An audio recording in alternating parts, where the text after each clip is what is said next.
Hi everyone! Today's story comes from the Old Testament. We're carrying on with the story of creation. Hopefully you've already watched day 1 and today is day 2. I wonder if you know what happened on day 2 in the creation story. Let's find out. Then God said, "Let there be something to divide the water in two." So God made the air to divide the water in two. Some of the water was above the air, and some of the water was below it.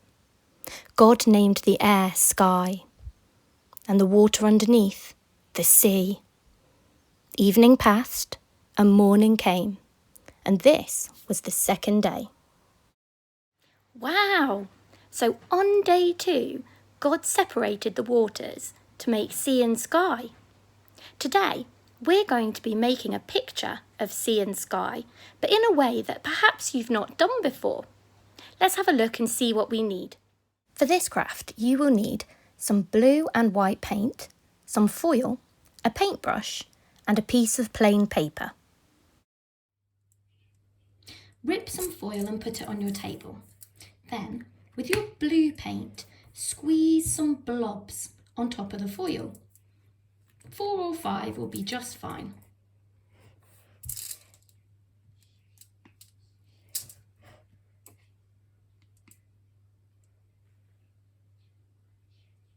Next, with your white paint, squeeze some white blobs. 2 or 3 is absolutely fine. And it's up to you where you want to put them on your foil.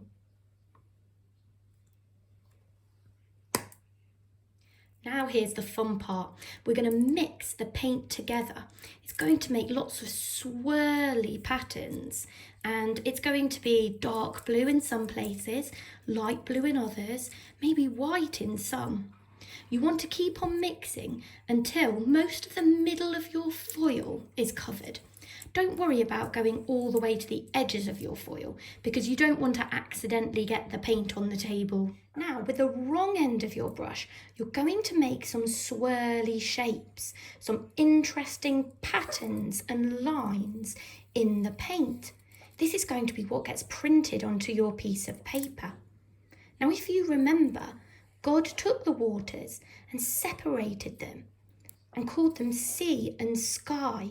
So you might like to make the bottom part of your picture look like waves and the top part of your picture to look like clouds.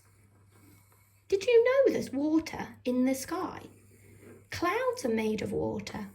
And of course, when they become too full and heavy, it falls from the sky as rain. Keep going until you're really happy with your design.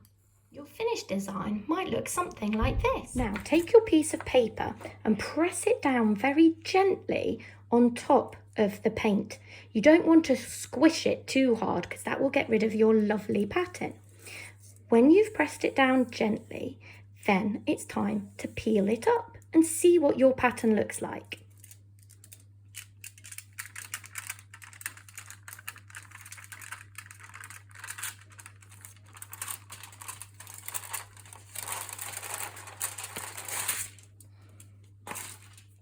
And our printing is done. Can you see our waves and our clouds in the sky? I hope you enjoy making your one too.